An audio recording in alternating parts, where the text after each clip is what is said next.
did you have for Christmas or holidays? Turkey, just the traditional, Yeah. really. Always sweet potatoes and mashed potatoes and turkey gravy and all the other kind of vegetables. We didn't have raw vegetables that much. well, not in the winter. Yeah. There was no raw, you know, in those days there wasn't raw vegetables in the winter. You can. Now, did your mom can and preserve food? Yes. We had carrots. And carrots. Yeah, because they winter. They winter Yeah. over. Yes, and after Mother was gone, Dad still canned. He canned apricots. That's one of the things we do is can every month, every summer. Now you, Peaches, pears. do you have fruit trees in your yard? Plums, yes. We had a what they called a Potawatomi plum. It was delicious. We had plums, we had cherries. Did we have cherries? I don't remember cherries. I know we did. You had cherries. I know you had. We had a sweet cherry and a sour cherry. And I couldn't give the sour cherries away. That's right. That's in your own house. Yeah. Now, your mom died in 1966. She developed colon cancer, and your dad took care of her. Mm-hmm. He took care of her as good as any man that could take care of a woman. What did your, do you know what your grandparents passed away from, Theodore and Jenny? Yes. Jenny. Theodore had diabetes, didn't he? Right. Mm-hmm. He did. Grandma died of articulitis. But Grandpa died of Grandma being gone. As soon as she died, he went downhill just like that. He died like 5 months after she died. And it started right after her death. He just lost his zest for living and went right down. Now, did they ever live in your home or in your dad's No. home? No. They lived in the basement of the church. The whole time until they passed away? That's all we remember. That's all I remember. Wow. And how many children did they raise there? They raised the 4. They had, Paul died, I think, in Colorado. No, he Yeah, might have died in Utah. No, he might have died in Colorado, in Pueblo or something like Well, that. in Hawaii it was great. Salt Lake City. I don't know. I bet he died. How old was he when he died, though? He was a teenager or older. Yeah, this is him here. Yeah. So he was... He had been hit in the head with a baseball bat, Uh-huh. and he developed an epilepsy, and he died in an epileptic fit, apparently. Oh, my. But it was caused from the trauma to his brain. Now, I remember one time you said that whenever you went to go visit your grandma Stenholm, she had a candy jar. Mm-hmm. And every time you came, you could have a small piece of candy. Is that right? They had little mints, yeah. Mm-hmm. They were those little mints, Colored square mints. mints. Uh-huh. And I know when they died, they let the grandchildren choose what they wanted Uh-huh. as far as dishes are concerned. And she had a green candy dish that was ugly. Uh-huh. It was really ugly.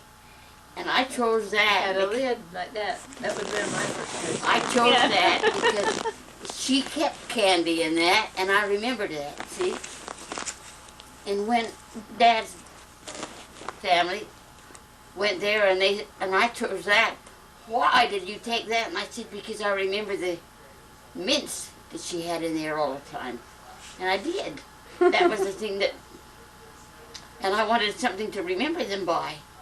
The thing I remember about the funeral after Grandpa died, and after Grandma died, that was, everybody was giving everything to the other guy.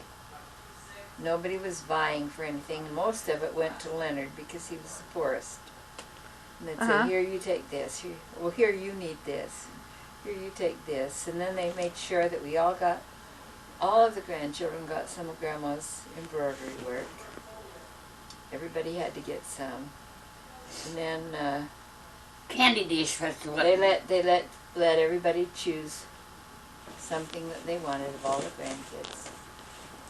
But for the division of furniture and the division of monies and everything like that, it was all, here, you need this more than I do. Here, you take that. No, Yeah. you take that. I've never seen anything like it in my life. It was the sweetest thing. And when Mother's family dies, when Aunt Ree died, they divided her stuff. Why, Dad and her brother were made executors of the will, and because Aunt Ree had all the leftovers from our grandma when she died. And like I say, that like this little candy dish, where some of the things like that they let us choose, and I chose that ugly candy dish. My cousin said, "Why in the world did you take that?" I said, "Because Grandma kept mince in there." That's right. Now, you said when Rhea died, Well, my dad and the brother figured it wouldn't be the same, so they took big black garbage bags and divided everything in the garbage bags as equal as they could, and then they let everybody choose. Well, this is how Aunt Ree set it up. I mean, this is how she wanted it done. That everybody could choose their garbage bag sight unseen, you know. And that's the way they did it. And anybody that contested it would be left with $1, and their stuff would be divided up between the rest, and that's the way she said it. wow. And for years, those guys, when Hattie would go to M's house, or somebody, they'd say, "This should have been mine," they'd steal it. They would steal the stuff back because they'd say, "This should have been mine," you know. Take it back. It was really funny. I mean, it was just the opposite of... Yeah. Now, you had a lot of pieces of historical furniture. You had the piano, you had Brigham Young's rocking chair, you had a table. Tell us, in a silver pitcher, how did you come across those things? Well, we inherited them From Frances? from, some of them came down through Aunt Ree, 'cause she got the house and Uh-huh. got everything in it, and then it was divided after that, and then we got our share from Mother's But share. I know, of course, they had a big family. I mean, Grandma had 4 or 5 sisters. Yeah, it was divided. But all the little things like that candy dish, they let us grandkids choose. Uh-huh. And some of them, of course, chose good stuff. I chose that stupid candy dish. And they wanted to know why, and I said, because she kept mince in there. What- She did what those else- little mince. What else do you remember about Jenny that you thought was distinctive? She was like a little stout woman, right? Well, she was tiny. Yeah. She was quite tiny, and she had a very developed sense of humor. And she would laugh. She had the most contagious, darling laugh. She was cute, and she was very intelligent, and she was very... Everybody, all the Swedish people would come for her because she could remember everything. And they'd come to her for dates and everything. But finally she lost her mind in the very last. First thing they saw about her, she'd go up picking up string that wasn't there from all over, and she'd just keep... Developed like Alzheimer's, do you think, or? Never got as bad as Alzheimer's, Yeah. no. But she finally did. She was in her 70s when she passed away. Mhm. It looks like. She, Now, did they speak Swedish in the home to each other occasionally, or did your dad know Swedish? They offered to teach me Swedish, and my thought was, why on earth would I ever want to learn Swedish? And so I didn't learn it, and I'm so mad at myself because we could have had them teach us. Yeah. And the other thing that I didn't appreciate until after I went to South America is that, except for J's, like you'd say you lot, hulai instead of hoon and hulai or Yeah. however, he had no accent. And he came over here at 19 without knowing any English. Wow. And I appreciate the fact that unless you learn something when you're young, you almost always have an accent remain. And our grandfather had no accent. Spoke very clearly. He spoke perfect English. Did- It didn't occur to me that that was any accomplishment. Did he come to America with his parents, or did he leave his family behind? And how is it that he chose to come and change his... How did he change his last name? That needs to be recorded. Would have been Johnson. And in Swedish, that's a real common name. And when he came here and became a citizen, he didn't want a common name. He got his mail mixed up with somebody else. He could have been, part of the time he was Nelson, part of the time he was Johnson, and part of the time he was Reed. And because his dad's name was Johan Nelson. So he should have been Johnson. Mm-hmm. But over See, that would have been Johnson in Sweden. His dad would have been Nelson. So his dad's name would have been Nelson. You see. Yeah. So he somehow went through all. There's a little bit of mixture through all of them. But he got his mail mixed up with another Johnson. He was going by Johnson, and he decided he wanted to change his name.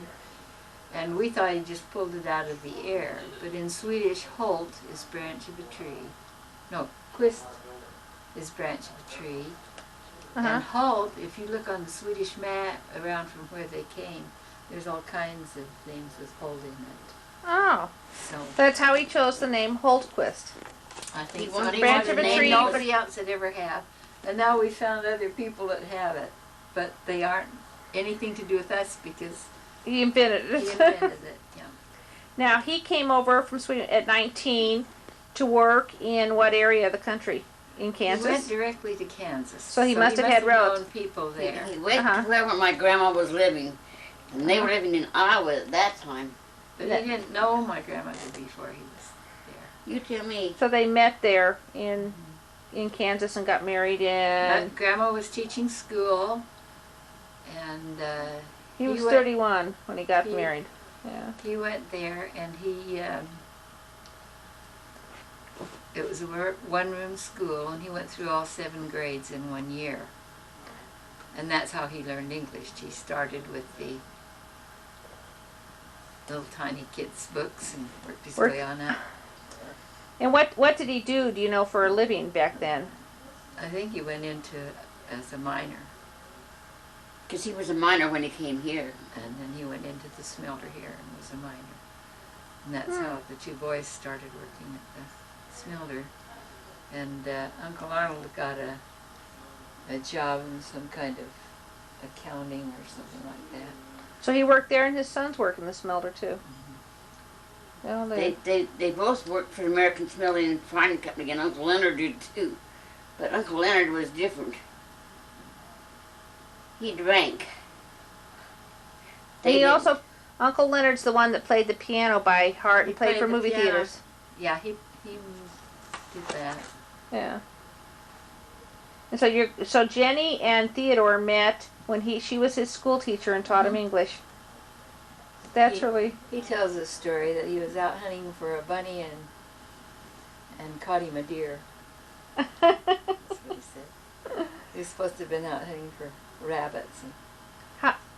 How did Jenny's family come to America?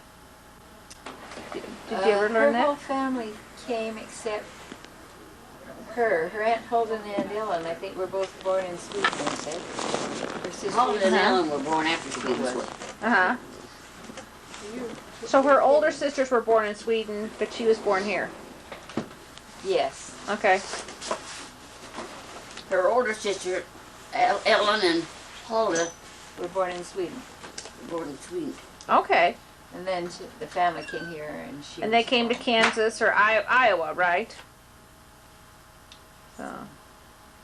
And that's one of the reasons why, and they are very devout people. The Lutherans are as devout people as we are. Well, the Swedish people are very religious. Clannish. Yeah.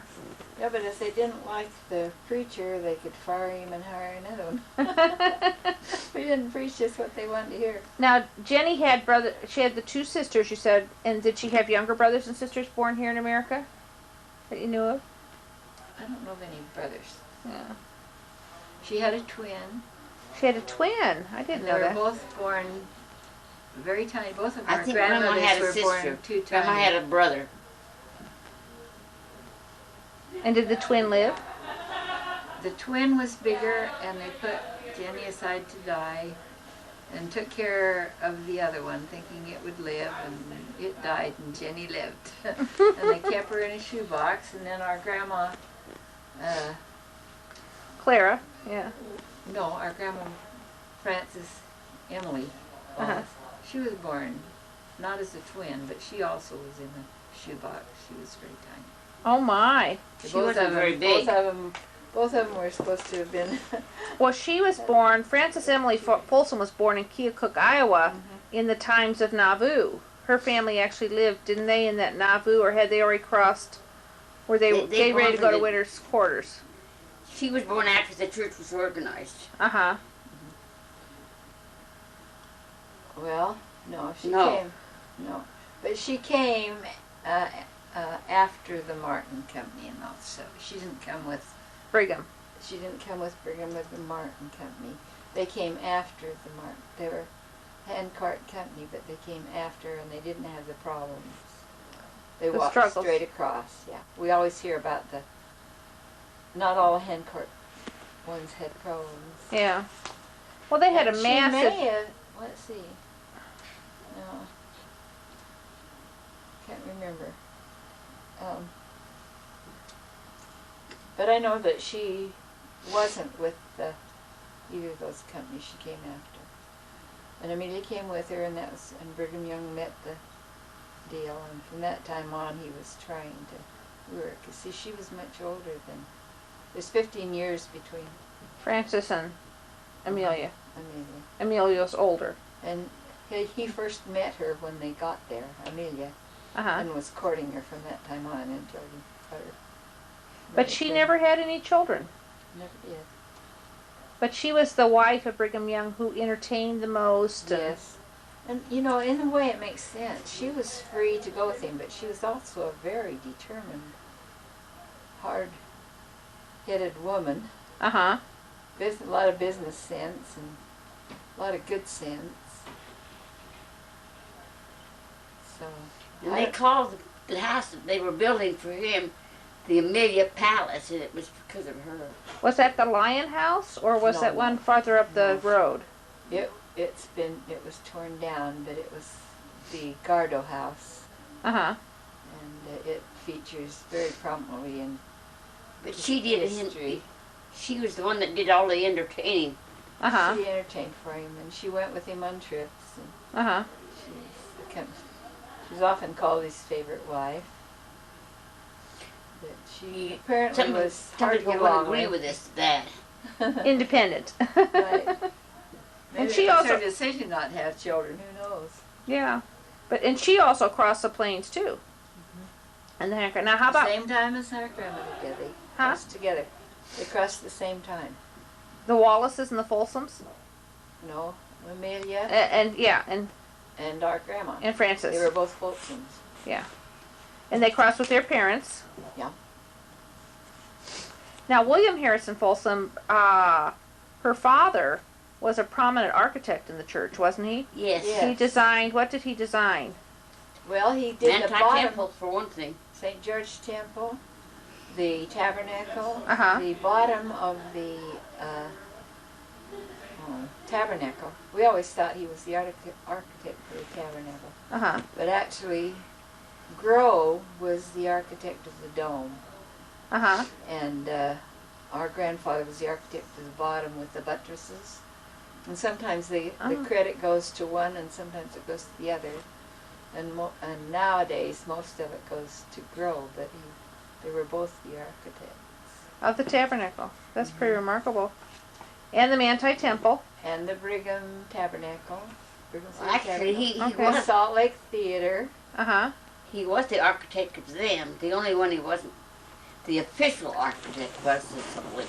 Uh-huh. Well, the St. George, other architects were in on it, I think. Uh-huh. No, the Manti Temple. There were Now, what? there was others that got. I think Angel was supposed to start it. And he got sick or something. Yeah. I don't know. Wasn't he injured in a construction accident of some He kind? was, yes, he was always in pain, they said. From having Had something pain. fall on him or something like that. And his wife was a Clark, Zevariah Clark. Is that a dot? Let's see. Zerviah? Zerviah. That's it. Zerviah or Liza Clark. Yeah, yeah. I don't know anything about her. It Okay. starts with a Z. Z-E-R-I-A-H, I think. And you don't know anything about Lydia Johnson very much. Now the Folsoms came from New York, that area. Do you know their conversion story? Do you know how, like... We've got it in writing. We've got a lot of that in writing. I think he left a wife back there that wouldn't join the church. Yeah. didn't His first wife wouldn't join the church. he? And so He was married to 5 wives. afterwards, but the one that he And was he- first married to wouldn't join the church. So Who did he hear about the church from? Like Brigham Young or just... you know, No. Okay. How about George Benjamin Wallace? How did he come to join the church? Do you know? born into it, I guess. Well, he joined the church too. But he's Well, he was another born in one that- 1817, so he was, Wait a minute, you're thinking of George Edward. His mom's dad. Yeah. George Benjamin. No, I Mom's was dad George was born Benjamin in... was a very prominent Utah man. He was one of the prominent ones, but I can't remember now why. But he's in those He was one of the Flanders captains. things. Yeah, he was one of the captains of the 10 going Yeah. across. He also had a lot of history. He's in that pioneer book. Well, good. In Yes. fact, that book I have about Salt Lake and the temples, he's in it. But your mom stayed active in the church her whole life. Mhm. Strong member. Well, she always went. She never. Let's see. She always went to primary and taught in primary and then Relief Society. But I think we went to sacrament meeting alone, didn't we? Or did she go to sacrament meeting? I don't think she did. I think We didn't went go to sacrament meeting either Oh, unless we the went to primary Sunday was school. involved. Yeah, we went to Sunday school. We went to Sunday school and primary. And Mother taught primary. Mm-hmm. Yeah. For We years went to and years and Mitchell years. when it was. But we didn't go to church Okay. because they had at that time, Sunday school was 10 o'clock in the morning and church was at 6. They'd always go around and visit either one parent or the other. We always visited every One Sunday. grandparent or I another. think so. So. So That's we what- were not really what you'd call active Mormons. We weren't really good Mormons, huh? Yeah. But you came later on. Now, what did you do after you graduated from high school? Dorothy, you went to nursing Nurses school. training. Went in nurses training. Talked about being that when we had in the 5th grade we had to enter something in the courthouse in a stone to be buried, and I put in there that I was going to be a nurse. And we heard that we're going to look it up afterwards and see if you were, but nobody ever checked back with me, so I don't know what happened. But I knew from 5th grade. 5th grade on that I wanted to be a nurse. I wanted to be a nurse, and Florence Nightingale. And I wanted to be an accountant. How did you get Funny to be joke. How did you get to be a dietitian then? Because I went into food and nutrition in college and became a nutritionist. Mm-hmm. And then I went to Portland for my internship as a dietitian. And all the time I was there, they were trying to encourage me to go in the Army Medical Corps. And I didn't. But I thought about it, and when I came back here, I went to work as a dietitian at LES Hospital, and I was making about $130 a month, that is. And I could go in the Army and make $270 and have my room and board. You know, that's kind of dumb. So I went in the Army. Did you both go to Utah State? No, I went 1 year. We both went 1 year up at the University of Utah. You went 2 years at the University of Utah. And then I Because we both transferred went there together. to Utah Okay. State because they didn't have the course I wanted at the University of Utah. Now, did you live at home when you were in college? Yes. Of course, I didn't. I lived in the dormitory when I went to Utah State. Uh-huh. But when you were first going, your And I first couple get years. angry every time I think about it because I had an advisor when I went to Utah State that advised me to take biology, chemistry, and all these things. Uh-huh. And then I had to I could have had my choice when I went in nurses training. I could either take them over with my class or stay home all by myself in the nursing home. So I took them all over again. But if I had been guided right, I could have come out of there with a degree. You know, if they had guided me into the courses that you needed for. At those degree. times, 3 years was a nurse's training. With 4 Yeah. years, you could have a degree, but it had to be in, I don't know, social services and stuff like that.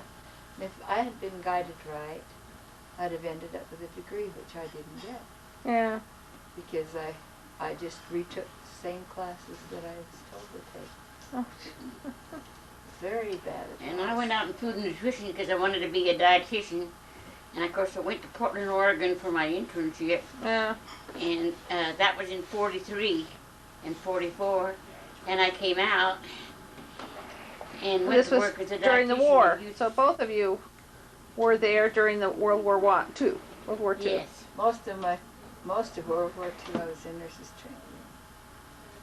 You were. But I could have had a year in the service if I had. Well, I graduated in 43 from Got Utah married. State. Uh-huh. And I went up to Portland, Oregon for my internship. And I had 5 hospitals there. I went to a TB hospital, and I went to a dormant children's hospital, and I went to this county hospital. And one of them was a regular hospital. That they had training for dietitians. And all the time I was in there, they kept saying, "Why don't you go in the Army?" And I said, "No." And I came home, I went to work at LDS Hospital, and I was making $140 a month. And I still kept getting brochures from the medical corps. So I said, what the heck? And I went in and started out at 270 with my room and board paid. You know, there's no comparison. Back then. Here, I thought you went in because you were patriotic. And I've always felt guilty that I didn't Go in. So that's when I went in the Army. My last year, he came back in April, my last year training, and he wanted me to marry him and go off, and I wouldn't do it because my folks had supported me in nurses training all the way, and I wasn't going to quit, so I made him wait until I was through. And the day after I took state boards, I got on the train with my mother and went back to Oklahoma and married him. And that's how you married your husband. With And you my met your mother, husband at He and I, in the hospital. and I think I'm the only person that ever shared the bridal suite with my mother. We got there, we were supposed to get there at 2 o'clock. We didn't get, our train got waylaid for troop trains. Uh-huh. And I didn't get into Oklahoma till 10 o'clock at night. So Mother and I slept in the bridal suite. And my husband slept in the room that he had for my mother. And then my husband never got to sleep in the bridal suite because the next day he had to be back at work. We got married the next morning. And So you just got, your mom was there, but not your dad. just Mother. She went back with me on the troop train. Well, that's neat. I mean, on the train. And then we Uh-huh. got put to the side to let troop trains go through, and we were 8 hours late. And everybody all my life told me, you're going to be late for your own wedding, and boy, was it ever a prophecy. I made it the next day, and Mother and I just shared the bridal suite. Can I show you that? It was all in white, and it had a great big white fan over the bed that rotated around and around. But your mom and dad were really a part of your life when you were raising your kids. You moved away for a while, but you stayed in Salt Lake. And so they did things with the grandkids all the time. They took John and Jim a week at a time, didn't they, for you? And With mine, why, he went overseas in February. We were married in September, and he went overseas in February, and I went home pregnant. You know, Carl was born in June, and then he didn't. Then Carl didn't come home until November, and so Carl was 5 months old before his dad ever saw him. Oh my! And that time, from the before Carl was born until my husband came home, I lived with Mother and Dad. What are the things that you think that you learned the most from your parents and grandparents, both? Well, I learned a false idea. I thought all marriages were like my mom and dad's. I found out very few are. That's what I found out. What did you find out? What kind of things did you learn when you were growing up? That honesty was important. Yes. Integrity was important. If you gave your word, you kept it. Yeah. I was not a popular girl in high school. In fact, you could say I was unpopular because I wouldn't coat up with the boys, I guess. I don't know. I wasn't a beauty anyway. Oh, you're beautiful.